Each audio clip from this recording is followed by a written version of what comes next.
welcome back to the Success by Design show, where we talk to entrepreneurs that have designed their own success. In our studio today, we have Gus Takkale, and he wrote this book, The Road to Change. And that's what we're talking about today, the road to change. And Gus, I just want to thank you very much for being on the program. Hey, it's my pleasure. And I want to just ask you a question. Why do we need to change? Change is eminent if you want to grow.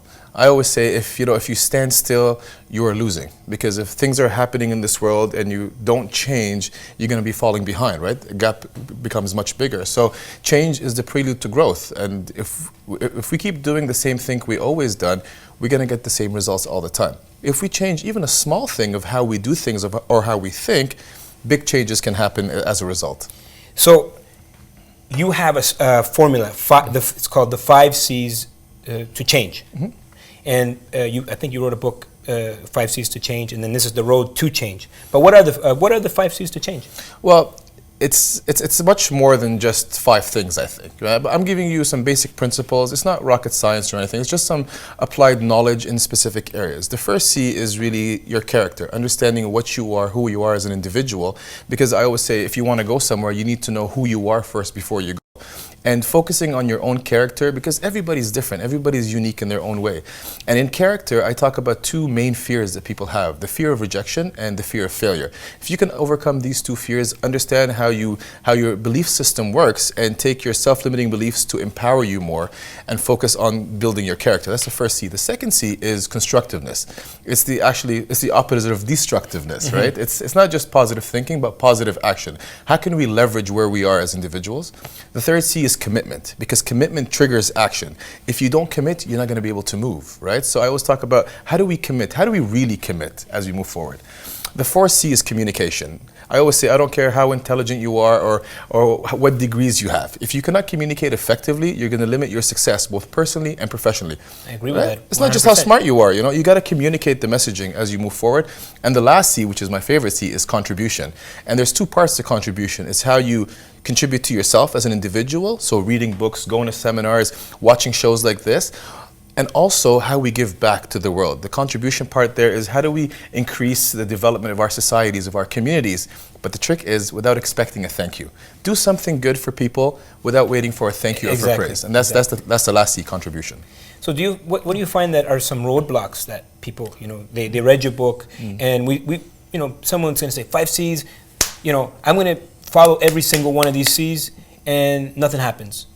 What are some of the roadblocks that people face? Well, and it's commitment, really, because a lot of people, I know so many people that read so many self-help books. They've been to so many seminars. They're junkies. Self-help junkies, right? And they stay where they are. And it's not about knowing, it's about applying. So we know so many things. A lot of people, if you ask them things, they'll give you the right answers to it. But how do they apply it? See, people say knowledge is power, but it's not.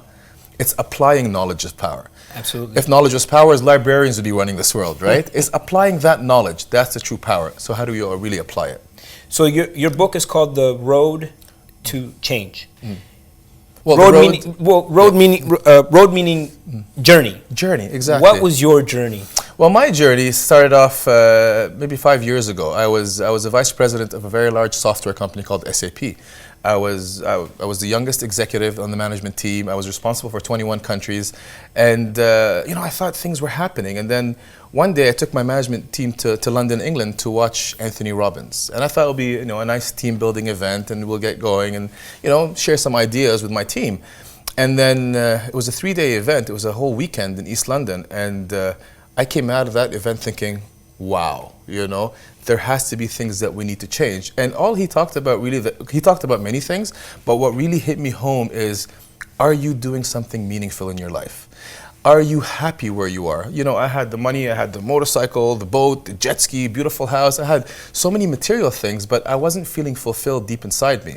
And that was my turning point for me. That was my aha moment. How do I then step up, do something great, and give back to the world? So I was in change management anyways. I was doing consulting in change management all my career. I thought to myself, how do I take organizational change and personalize it? Because it's not that companies need to change, it's people need to change. Yeah. And how do I make a success story out of that? I then resigned from my job. People thought I was crazy. I was making so much money. I was so successful. Everybody died for my job. And when I walked into the board and I said, you know what, I'm out of here. And they're thinking, what are you going to do now? I said, I'm going to write a book. Of course, they all laughed at me. They said, you don't even speak English properly. You're going to write a book? So yeah, I wrote the book. It was tough in the beginning, and I went through so many different roadblocks that I write in my book. But then I became an international bestseller. I was speaking all over the world. And my main message is, how do we make things happen? How do we take something from nothing and really apply it to individual success? I work with organizations also all over the world in how do we implement change management and leadership within your companies. But the most thing I focused on is how do we step up, get out there and make things happen. And that's my story that brought me to today, because one of the things I talk about in my book is live with passion, purpose, hunger, and passion. It's called PHP. Purpose gives you direction. Purpose, hunger, and passion. Yeah. PHP. Purpose gives you direction, hunger gives you achievement, and passion gives you inspiration.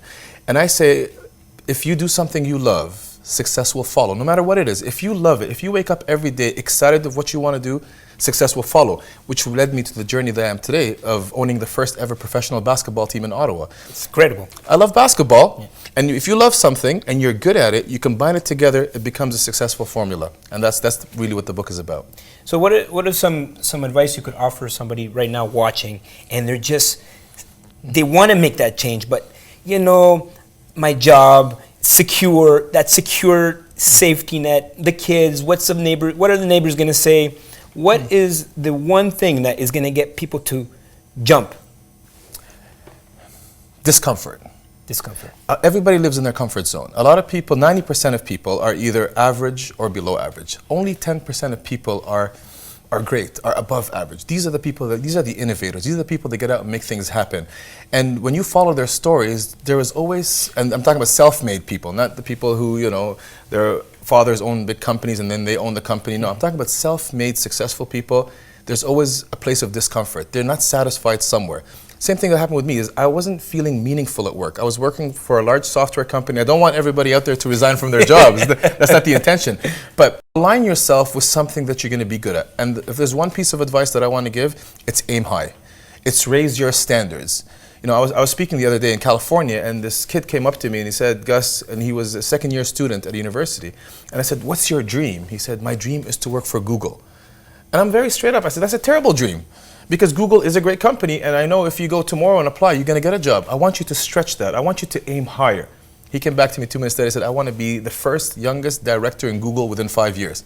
I said, yes. So it's really about aiming high, setting your standards, but aiming high and believing it. Not just, I'll aim high, but I probably won't get there. No, aim high and believe you would. I never thought, you know, a young guy like me would own a professional sports franchise in North America. Which is incredible. Yeah. I mean, especially in Ottawa. And it's a dream of mine. You know, when I first came here 2.5 years ago, I grew up in Canada and then I went overseas for 10 years and I came back.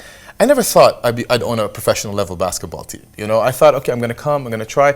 But I put it in my head and I lived it. And I've been pursuing this for 1.5 years until finally, a few months ago, we've announced it. And we have the February 28th name reveal event about the basketball company. And we're playing in Scotiabank Place. So we're doing big things. And if I would have thought to myself, and by the way, everybody said I can't do it. Same thing with my book. Everybody said I can't do it.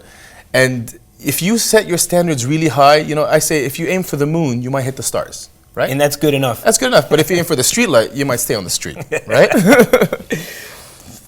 There's a lot of people watching right now, and they're really resonating with what you're saying. They want change. They want to be successful. What are 3 tips that you can offer somebody watching right now that they can take and run with it? Okay. 3 tips. Okay, let me see. First of all, we talked about aiming high, but a key element is believing, okay? Belief system. You have to have that belief. And with that belief comes perseverance. Because a lot of people, when they hit a brick wall, they fall down. And then the surroundings, that could be sincere. It could be your family, it could be your friends, it could be your spouse. They would say, you know what? No, you can't do it. It's too big for you. And they do that out of love. I appreciate that. But that's the biggest mistake people can do, is listen to others' negativity. Do you find that people should surround themselves with a support system to create that belief system? Absolutely, Alfonso. I always tell people, how can you soar like an eagle if you're hanging out with a bunch of turkeys, right? If you have to surround yourself with positivity, you have to surround yourself with people who are like-minded like yourself. You will never find a success story with a person that's surrounded by people who are not, which I call A players, people who are great and people who are good. So you have to be able to overcome the people that say to you, you can't do it or it's difficult to do. Because when someone says you can't do it, you know what they're saying? They're saying they can't do it. Exactly. They don't want you to get ahead. Yeah, and everybody sees it in their model of the world. And it could be out of love. And people say to me, well, my wife doesn't support me. When I wrote my first book, my brothers didn't support me. My parents thought I was crazy. You know, like, Gus, you have a very good job. A corporate job. Yeah. You're insane. Yeah, so what are you doing? You're making all this money. It's tax-free. They give you a company car and a BMW and this and that. So I don't want that. I want to be able to do something more meaningful. And if I would have listened to them, I would have stayed there. I would have probably been there now. And I wouldn't feel the happiness or the satisfaction that you feel now. So don't listen to people who are negative. Manage it. Don't people say to me, okay, well, you don't want me to talk to my parents anymore? No, it's not that. It's manage it properly.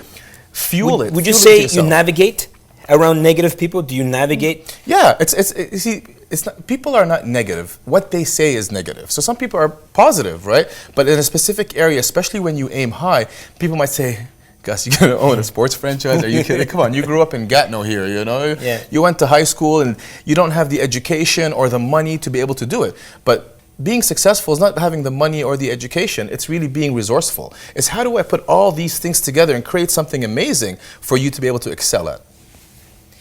Before we go, I want to hear your favorite quote that you live by. My favorite quote that I live by. My favorite quote. Live with purpose. Live with purpose. Live with hunger. And live with passion. Gus, I want to thank you very much. I think you've taught us a lot today about personal development and being successful in the 5 C's of change. I think a lot of people are on their way. Thank you. And thank you out there for watching the Success by Design show.